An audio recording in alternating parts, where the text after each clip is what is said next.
You know, there is a beautiful two words in Hebrew, and you know it also in English. It is abracadabra, Mhm. which means evraka adabera. I create as I speak. And we create realities all the time in our life. Our guest today will share with us how we can shift this reality and create our desired reality to achieve our goals and outcomes in life. Her name is Sandra Tru, and she is a transformational teacher, speaker, and coach. And I'm very excited to have her on the show today. Sandra, how are you doing? Yuval, thank you so much. It's such an honor. It's such an honor to be here with you. So excited to share this conversation that's so exciting to me, and I love getting to know you a little bit. And I'm doing amazing. I had a full day, great coaching calls, and some creative work too. So great day, great. It's been day. Day has been great. Maybe you can give us a little background about for our listeners to get to know you better. What do you do and what they can learn today from this episode? What you're going to share with them? Yeah, so I mostly work with entrepreneurs and artists and impact-driven leaders. That means coaches and speakers and authors that are wanting to create a life that's truly in alignment with who they are and optimize their time and optimize their decision making. I feel like at the at the essence of what I do is to help people connect to their soul so that clarify their values, they align themselves with that, and essentially the most important thing that they can figure out how to make clear decisions. The decision part is where we get stuck. And when you are so clear on who you are and you can make fast, quick decisions that are just helping you optimize your time and your way of being in the world, life opens up in a magical way that is full of unforeseen miracles and opportunities because it's just the energy that we're putting out there, our decision, our commitments. And so that's a little bit of what I do. I also do very fun events where I love exploring consciousness through play. Uh, I loved how you opened this episode, and you're right. Our word is essentially I say that the word, and I got this from um, Florence Noble Shin, which is one of the teachers that I started gaining info from very early on, and she says that the word is the one. So I love playing with how we are consciously creating our reality, and we are communicating not just through the words that we're saying, very much so with the words that we're saying, but we're also communicating with our energy. And so through working with people and retreats and live, we play with the communication that it's moving out of us, which is our frequency, our resonance. And Wow. I love exploring that through play, which great Hebrew word that I love so much is lishma, right? For its own sake, which we don't do much of, and it gives so much to our human existence because it regulates our nervous system. You know, one thing that I was very fascinated you said many things that are very interesting. One thing that got my attention is decisions, Mm. because decisions really shape our life. The decisions we make today shape our tomorrow. So let's dive a little bit to that subject. What is a decision? How can we shape our decisions and how our decisions maybe can shape our reality? Or maybe let's go with what do you think can shape our reality that will affect our decisions? What do you think? How we can reshift this reality and of course make it fun? Well, the problem with people making decisions, right? And I think I go into this this conversation often because there's the law of attraction, right? And it's like you decide on what you want and then it comes to you. Or you put it on the vision board, which I think is great, and it comes to you. But a decision is not fully a lived decision until you live it, right? Through the spirit, we understand that I can only, and from the eye of being centered in self, right? I can only understand something intellectually if I'm on when I look at it from the outside. From the outside, I can understand something intellectually. But to know something, you must be it, right? To know something through the eye of spirit, you must be it. So a decision that's a true decision is when you start to live it. Not when you are putting it on a board or when you're hoping one day you do it, but when you're doing it. And so the work becomes that how can I pray with my actions? Right? A true decision is when I start living that life, acting as if I'm already there, waking up and embodying the values of my ideal, making a decision with my thoughts, my words, and my actions. So a decision is essentially something that puts our energy, our commitment, our devotion into a single goal that helps us funnel all our attention into bringing the future into now, not by just merely hoping for it or wishing for it, but by being it, knowing it because we are living it. I feel like many people want to make this change and want to can use those tools, but sometimes they say, wait, I'm going to use the tools to do what? So how can maybe you help our listeners discover their vision, what they want to change, or how they can start to pay attention to those things in their life and start to create a vision? I think that one of oftentimes people come to me when they're in a transitional moment of their life, when they're just like, I can't do this anymore, enough of this, or they're coming to me because they just had like a big awakening and their life is just like, I can never go back to how I used to see it. I have this understanding of reality that is calling me to a greater it's I'm being called to something greater that's more in true with myself. That means my who I'm with might not align, where I'm working might not align, my friend group might not align. And so the the need to look at how we can create an environment that actually becomes a place that is supportive of the emergence of the truth of who we are is so needed. And that is specifically a way that we can start to support our new habits, our environment our environment. If you want to create a better habit with your ways of eating, well, what are you putting in your environment that's supporting that? Where are you going to buy your food? Right? Who are the people that you're engaging in habits when it comes to food? Right? Like, how are you admiring them? If you want to create the environment really is.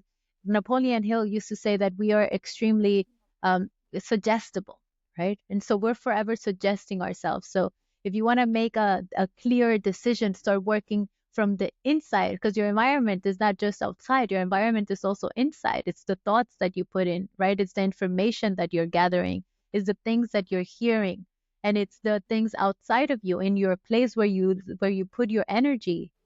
What are the things that are supporting that? If you want to create a greater, so many people are like, I just want to be healthy and I just want to, just get active and I'm going to get ripped this year. This year is going to be the year where I'm going to just go to the gym every day. But they want to go to the gym for, 3 hours that first day. And then they burn themselves out. But they go back to their house where they have all the food and the Netflix and the thing and right. So their environment it's not supportive of them.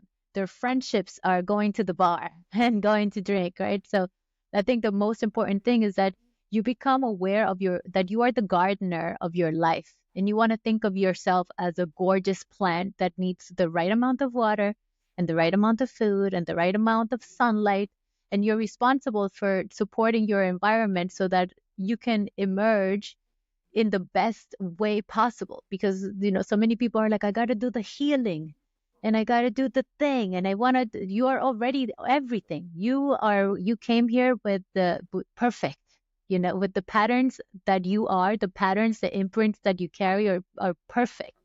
You don't need any fixing or any healing in my way of looking at it. You just need to support yourself, and you're responsible for supporting yourself so that you can make decisions that are in greater alignment with who you are.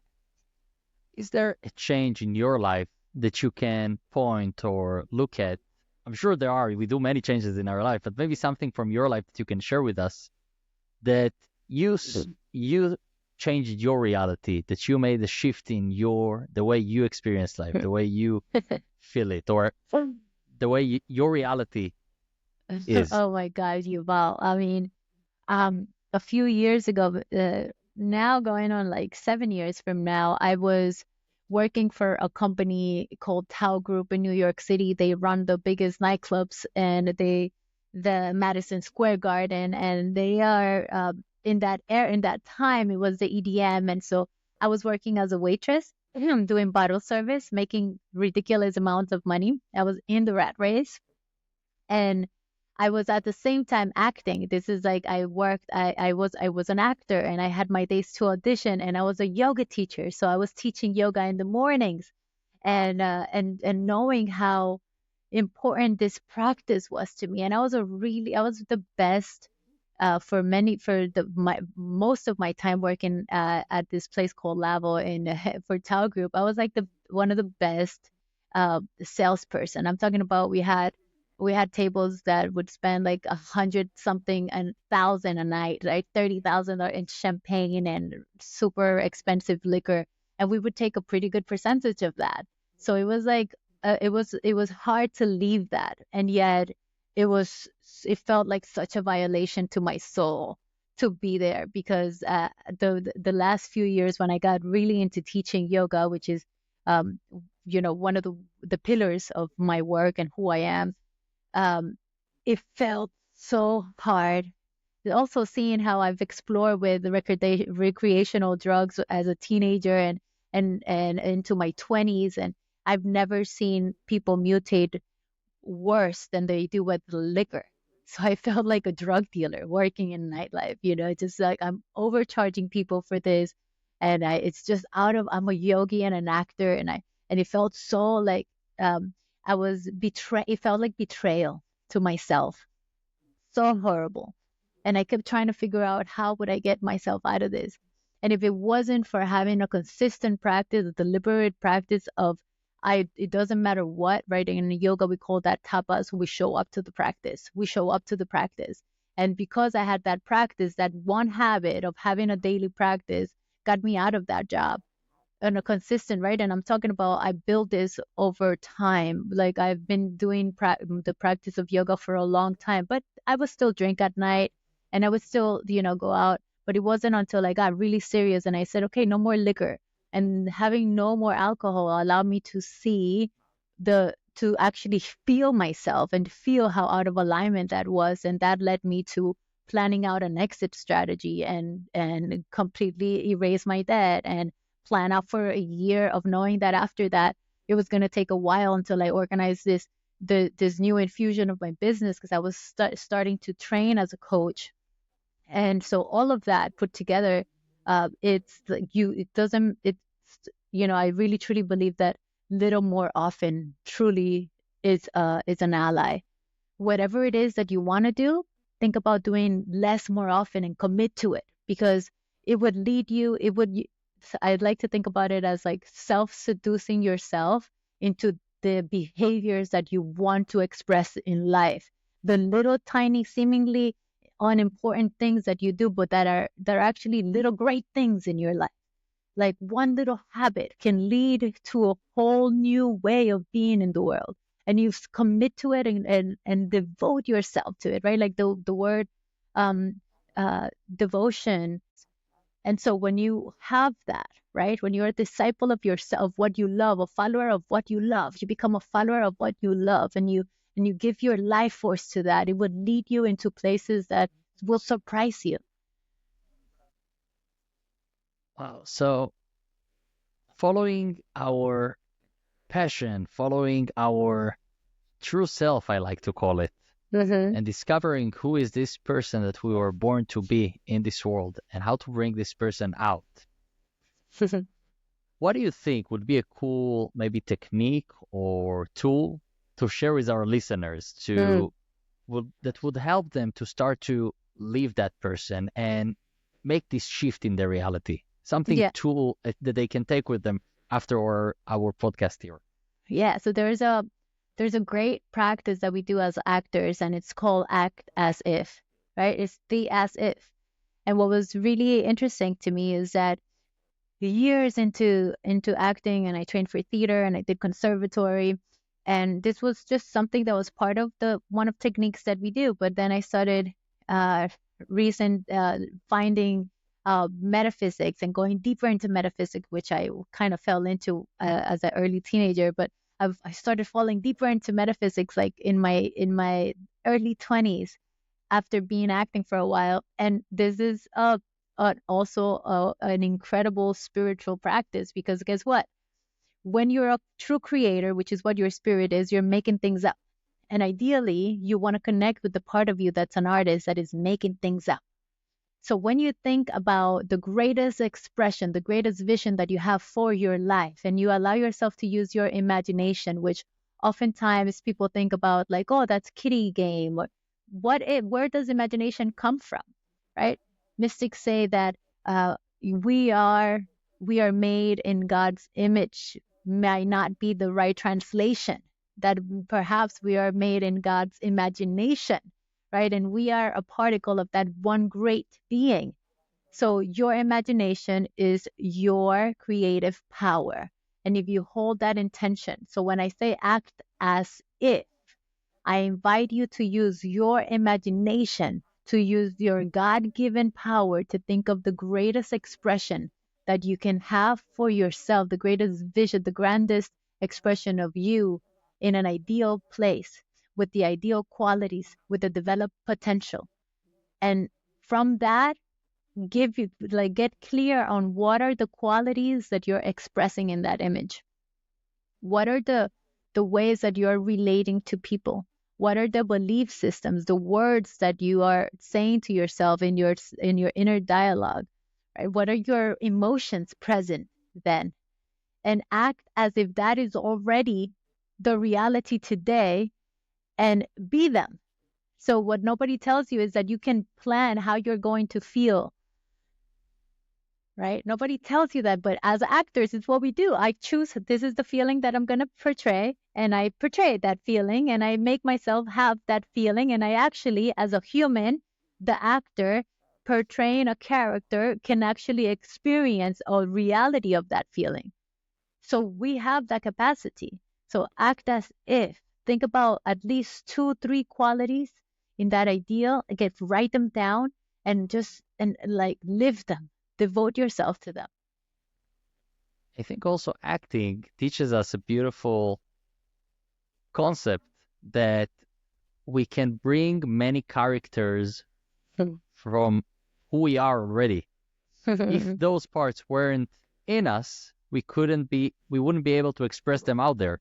And we have so many parts in us that we can express. And I think it's also important for people to practice and work out on those different characteristics that you have and how to express it with your body language, tonality, as it connects to creating our reality by shifting our tonality, our body language, our thoughts is kind of acting, but it's really changing the reality that we currently have. And we do it all the time unconsciously when sometimes we are angry, so we're acting anger. And sometimes we are sad, so we're acting with sadness. But it's bringing different parts. But we can also, by shifting our thoughts, we can bring those different emotions out there. So we already have different parts. Just to bring it out, that's amazing. I would love to add something to this. May Yeah, I? Because so yeah. much of my work is about parts work, or we call it in psychosynthesis, which is one of the main pillars of my practice, subpersonality work. And oftentimes we have this creative power, but we have things that are distracting us from like our decisions, self-sabotaging behaviors or negative narrative or whatever that is. And the work of creating consciously in your life also has to do with integrating the parts of your psyche that have been disowned or exiled or annihilated, right? And the parts that you just do not want to identify with because at some point in your life they were deemed bad for some reason or not appropriate or whatever it is. And our work as creators is to do the work of integrating them, because when we do, we realize that these bad parts in us are actually the ones that hold our uniqueness, that ones that hold the golden gems for us, right? And so those parts that were, for me, showed up a lot as like unworthiness, right? Not feeling worthy. What's beautiful with that and having that and integrating that, and it still comes up actually, is that to me, the gift that it gave me is one understanding the worth of humanity, right? And wanting to connect with the human spirit and wanting to support that in others. Like, so it might show up as like a completely unforeseen, beautiful quality that's completely unique to you when you give yourself the time to look at it, to hold it, to give it time to mature, right? Like you were speaking about anger. Anger can be a part of like an inner part of your childhood that never had the right to be fully lived out or expressed or just the time to be understood.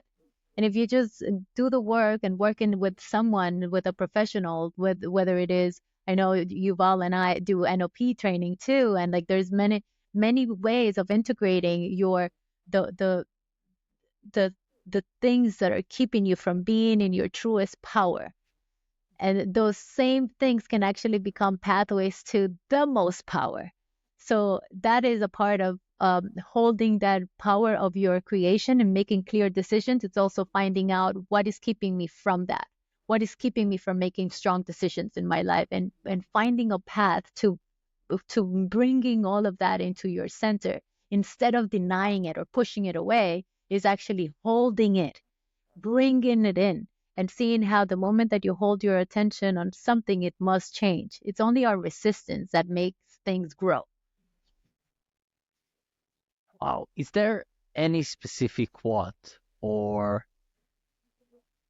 it shouldn't be from someone famous, maybe someone that told you something, or a quote that you like that you want to share with our listeners that maybe helped you change your perspective, or Like a something that a quote, something that someone said, or something that someone told you that changed your perspective, or something that you read, any proverb or a quote Yeah, that you would like to share, something that you like. infinite, right? Like I'm a quote collector, a poem collector, but I'll tell you one. I'm more of a when I work with people, instead of telling them go feel what this person said, I want you to go and hear what you have to say. And when I say you, I mean you at the core. So if you just bring your hand to your heart in this now moment, even if we practice it right now, if you bring a hand to your heart right now and you say, and you just ask the question, what is the thing that can help me shift my perspective right now? And actually just listen. And maybe your audience, even if you're driving right now, you can just take a pause and feel the drumming of your heart and ask your heart that question. What can help me change my perspective right now? Listen.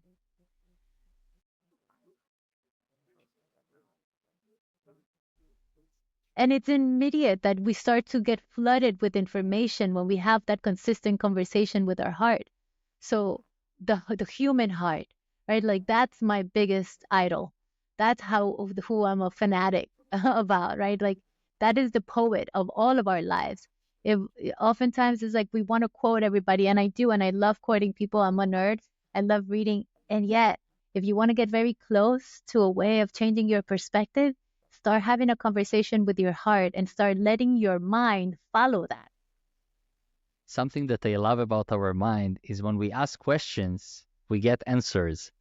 And if we don't get answers, it means that we need to connect even deeper. Just pause. It's very easy to connect. Just breathe in, breathe out. Mhm. It's kind of meditating. Just breathe in, breathe out, Yeah. and allow ourselves to get the answers, because we know we have many answers. We just Hmm. need to access it. And I Yeah. love it. Actually stopping and asking, what is the thing that I want to change, or what is the thing that I need right now in my life? Asking those questions Mhm. and doing that process is amazing. Could be Yeah. a life changing. Yeah. And I So I think that encourage too. you to listen to Sandra and try it out right now. Yeah. And I just like to finish, I want to invite people to consider, and this is really exciting, that you don't need the answers right away. That the process of asking the question already makes your unconscious just start to work for you. Just to get very present with what's in your heart and ask a question and just listen and just allow your listening to be never endless. right? To just keep checking in and keep checking into your physical place in your heart. And you will be surprised, even when you're not expecting, the answer will come because you have created a movement in you to find it. The process of asking questions is a sacred, sacred path. Sandra, I want to thank you for being with us today, sharing your insights, your knowledge, your philosophy to life with us, and inspire us all to become a better person than who we were yesterday. I'm Yuval Teren. This is Sandra Tru. You can find her on social media, which is your name, right? Sandra Tru. Sandra Tru underscore, yes. And I encourage you to look, get more insights, learn more, discover more, because there is a whole fascinating world to keep exploring. So thank you very much, Sandra.